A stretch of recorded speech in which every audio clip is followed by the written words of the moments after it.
Right.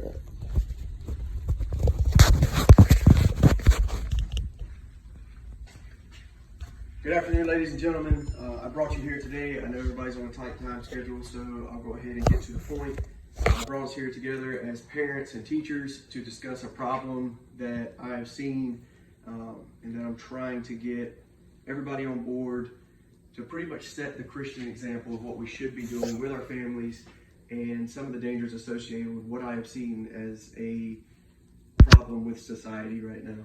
So we're going to talk about the overstimulation and harmful abuse of electronic use in children.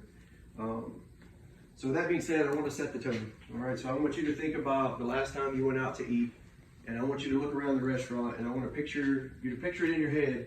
What do you see?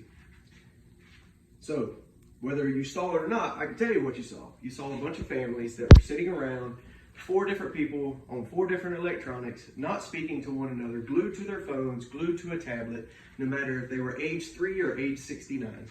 Everybody in society these days has turned to electronics as either A, a babysitter, or B, a way to just occupy their time, or C, really just a way to not interact with one another as God intended. He intended this, He put us on this earth to keep each other company and to guide each other, aid each other, work together in achieving what His grand plan is for all of us.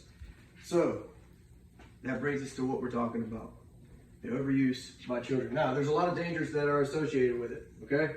So some of the dangers, the telltale signs that you see is kids have a lack of interest in things, all right? So kids don't want to do anything but be on their tablet. They don't want to go outside and play. They don't want to take the dog for a walk. They don't want to do any of these things. All they want to do is be on an electronic because that is all they know. They have poor interpersonal skills. So instead of going out in the neighborhood and finding another child to go ride a bike with or play with or do something else, now all they're doing is spending all their time watching a television show or trying to do something electronic, and they just can't stand not to be on it. Even when they're not on it, they're constantly asking you, and I bet each one of you faces this, they're asking you when they can get back on it. Delayed speech development is something that you can see in especially young children, ages 2 and 3.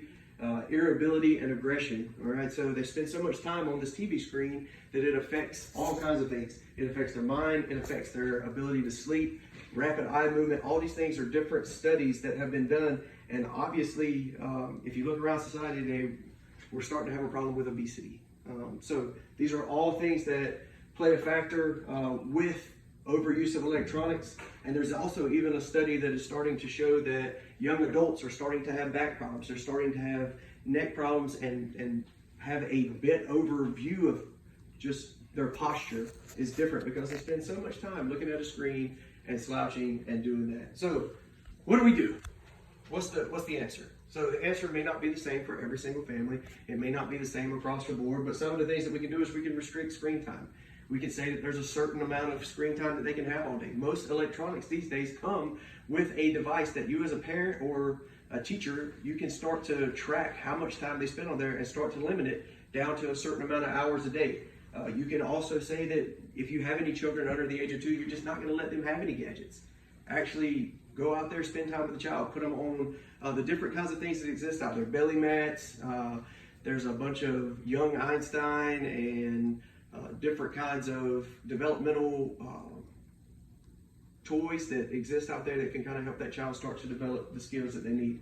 No devices in the bedroom. That's another great opportunity to limit the amount of exposure that child has to electronics. Encouraging physical activity, or just don't buy them. All right, so just don't buy them for the kids. Those are some of the things that we can do to start to limit this. So I've told you how it's harmful. I've told you about the signs and symptoms and the ways that we're going to prevent this. I'm going to share a Bible quote with you.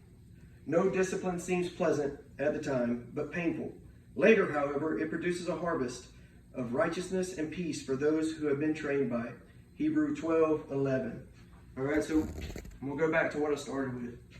It is our duty as Christian stewards to ensure that we are doing the best we can for our children. I'm not saying that you're going to go out in the neighborhood and just start yelling at different kids and telling them to get off electronics. That's not necessarily going to be socially acceptable or something that any of us should be doing. But what we can do is we can set the example. We can be that family that maybe another parent notices and says, look at that family over there. They're not on electronics. They're not doing it. they're spending quality time together as God intended.